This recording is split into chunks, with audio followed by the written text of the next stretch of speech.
सभी भाई बहनों को मेरी राम राम। मेरे एस्ट्रो ज्योतिष हिंदी चैनल में आप सभी भाई बहनों का स्वागत है। 23 मई से शनि वक्री हो रहे हैं। तो जब शनि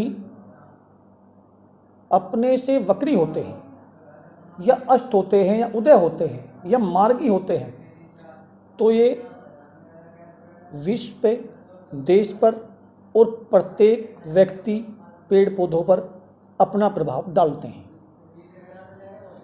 तो शनि ये 23 मई से वक्री हो जाएंगे तो ये क्या प्रभाव डालेंगे प्रत्येक राशि पर, मैं इसके बारे में जानकारी दूंगा। आज मैं मेष से मिथुन राशि वालों के बारे में बताऊंगा। कल मैं आपको कर्क से कन्या राशि वालों के में, और उससे नेक्स्ट अगले दिन मैं आपको तुला से धनु राशि तक के में, और उससे अगले दिन मैं आपको फिर मकर से मीन राशि तक का तीन राशि का मैं डेली आपको बताऊंगा। तो पहली तो मैं खुशखबरी देना चाहता हूं कि जब शनि वक्री होते हैं तो ये अपने फल में कई गुना अच्छा फल देने लग जाते हैं। तो जैसे देश के अंदर अब पता है किस तरह के हालात चल रहे हैं, तो उसमें अब धीरे धीरे राहत मिलती नजर आएगी। कोरोना समाप्त तो नहीं होगा, परंतु लोगों को राहत मिलती नजर आएगी। 23 तारीख से राहत मिलती नजर आएगी। इसका प्रभाव लेकिन 1 महीने पहले हो जाता है, परंतु 23 तारीख से अपना प्रभाव ये ज़्यादा देने लग जाएंगे। अब मैं मेष राशि वालों के लिए बताता हूं कि शनि का वक्री का क्या प्रभाव होगा। मेष राशि वालों के शनि दशम और एकादश भाव के मालिक हैं, यानी कर्म स्थान और आय और लाभ के मालिक हैं, और ये दशम भाव में गोचर कर रहे हैं। तो मेष राशि वालों के दशम भाव में कर्म स्थान में ये वक्री होंगे। तो ये कर्म स्थान में वक्री होने के कारण आपके थोड़ा बहुत पिता को कष्ट हो सकता है, पिता संबंध खराब हो सकते हैं, आपके व्यवसाय में परिवर्तन करना पड़ सकता है। अगर आपके मूल कुंडली में शनि अच्छे हुए तो आपको ये व्यवसाय में लाभ देकर जाएंगे और पिता का भाग्योदय करेंगे। इसी प्रकार से इनकी तीसरी दृष्टि 12वें भाव पर होगी।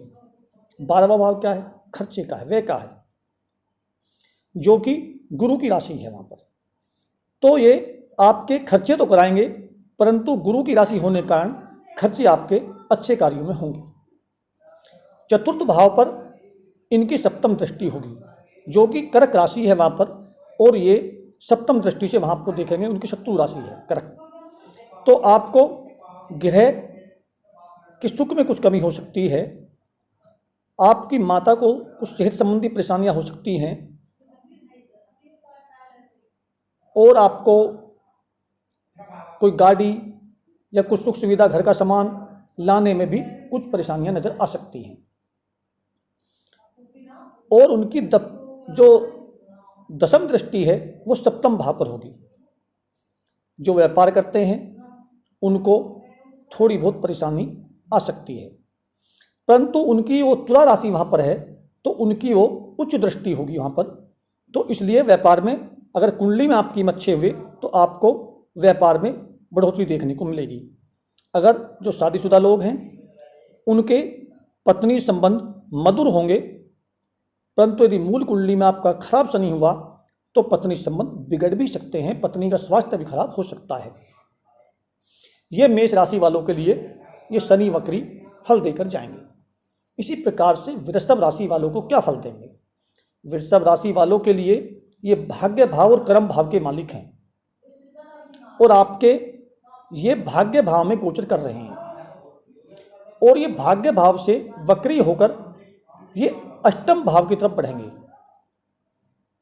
तो आपके भाग्य को तो चमकाएंगे, परंतु अष्टम भाव की तरफ बढ़ने के कारण कुछ आपको शारीरिक कष्ट भी हो सकता है। इनकी इसी प्रकार से तीसरी दृष्टि 11वें भाव पर होने के कारण आपकी आय में अगर मूल कुंडली में अच्छे शनि हुए तो आपकी आय में बढ़ोतरी होगी। यदि मूल कुंडली में आपके शनि थोड़े खराब हुए तो आपकी आय में कुछ कमी भी देखने को मिल सकती है। जो आपको लाभ होना था उसमें कुछ कमी देखने को मिल सकती है। उनकी सप्तम दृष्टि तीसरे भाव पर होगी, जो उनकी शत्रु राशि पर दृष्टि होगी। हो सकता है कि आपके छोटे भाई बहन को कुछ परेशानी आ जाए, सेहत संबंधी परेशानी हो जाए, मित्रों के सहयोग में कुछ कमी नज़र देखने को आए, आपकी यात्रा कुछ कष्टकारी हो जाए, ये आपको देखने को मिलेगा। उनकी उच्च राशि पर दृष्टि आपके षष्ठम भाव पर है। आपके शत्रुओं को ये परास्त करेंगे, आपके शत्रु दौड़ते नजर आएंगे। हो सकता है कुछ आपको छोटा मोटा रोग घेर सकता है, आपको हो सकता है कुछ थोड़ी बहुत कर्ज की स्थिति भी बन सकती है। अगर मूल कुंडली में अच्छे हुए तो आप कर्ज भी उतार पाएंगे और आपको सेहत से कोई संबंधी परेशानी नहीं होगी। इसी प्रकार से मिथुन राशि वालों के लिए ये शनि वक्री क्या फल देंगे। मिथुन राशि वालों के लिए ये अष्टम और नवम भाव के मालिक हैं। अष्टम भाव क्या है? हमारा रिसर्च का है, खोज का है, गुप्त विद्या का है, आपकी मृत्यु भाव है, आपकी उम्र कितनी है उसका है, और आपके ये भाग्येश भी हैं। और ये अष्टम भाव पर, ये अष्टम भाव में गोचर कर रहे हैं। तो अष्टम भाव में शनि वक्री होते हैं तो हो सकता है आपको कोई एक्सीडेंट दुर्घटना का हो जाए, या फिर आपको कोई रोग घेर ले, या कोई आपको बवासीर वगैरह को रोग हो जाए, गुप्त रोग हो जाए, ये भी हो सकता है। उनकी तीसरी दृष्टि दशम भाव पर होगी, जो कि आपके कर्म क्षेत्र है। अगर आपकी मूल कुंडली में अच्छे हुए तो आपके कर्म को बढ़ाएंगे, आपके व्यापार को बढ़ाएंगे, आपको लाभ भी देंगे। यदि मूल कुंडली में खराब शनि हुए तो आपके कर्म भाव में कमी आ सकती है, आपके पिता से संबंध खराब हो सकते हैं, ये आपको कमी देखने को मिलेगी।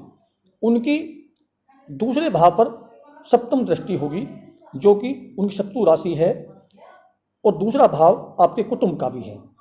तो आपके कुटुंब में देखने को थोड़ी हलचल मिल सकती है, आपकी वाणी कठोर हो सकती है, और आपके परिवार में कुछ दिक्कतों का सामना करना पड़ सकता है। धन का अभाव भी हो सकता है। आप सहनशीलता रखें, आपको कुछ समय के लिए परेशानी आएगी, फिर नहीं आएगी। इसी प्रकार से उनकी दशम दृष्टि पंचम भाव पर होगी। पंचम भाव क्या है? हमारा ज्ञान का है। तो आपके ज्ञान में कुछ देखने को मिल सकती है, आपकी पढ़ाई में रुकावट आ सकती है। आपके अगर संतान है तो संतान में कुछ परेशानियां हो सकती हैं, परंतु उनकी आपकी मूल कुंडली में अगर शनि अच्छे हुए तो आपको संतान का भी अच्छा लाभ मिलेगा। आपकी संतान की विद्या भी अच्छी होगी, आपकी विद्या अच्छी होगी, आपको ज्ञान की प्राप्ति होगी। तो ये मूल कुंडली के ऊपर शनि निर्भर करते हैं। आपकी मूल कुंडली में अच्छे हुए तो आपको जहाँ जहाँ मैंने बताया वहाँ अच्छी दृष्टि डालेंगे। अगर आपकी मूल कुंडली में थोड़े खराब हुए तो वो थोड़े प्रभावित भी कर सकते हैं। अब मैं आपके लिए उपाय बताता हूँ। आपको हर शनिवार को ओम शम शनैश्चराय नमः इसका 108 बार जाप करें सूर्य अस्त होने के बाद, और बाबा भोलेनाथ की शरण में चले जाएं या हनुमान जी के शरण में चले जाएं। हनुमान जी को हनुमान चालीसा का पाठ पढ़ें, या फिर ओम नमः शिवाय, ओम नमः शिवाय इसका जाप करें 108 बार। तो आपको शनिदेव कष्ट नहीं पहुंचाएंगे, परंतु शनिदेव न्याय के दाता हैं, ये न्याय देते हैं। इसलिए अपने कर्म को सुधारें। अपने कर्म अगर अच्छे करोगे आप तो आपको ही अच्छा फल देकर जाएंगे। यदि आपके कर्म खराब होंगे तो आपको ये न्याय देंगे। इसलिए अपने कर्मों को अच्छे बनाए रखना चाहिए शनि के अच्छे प्रभाव को बनाने के लिए। अब मैं अपनी वाणी को यहीं विराम देता हूँ। सभी भाई बहनों को राम राम।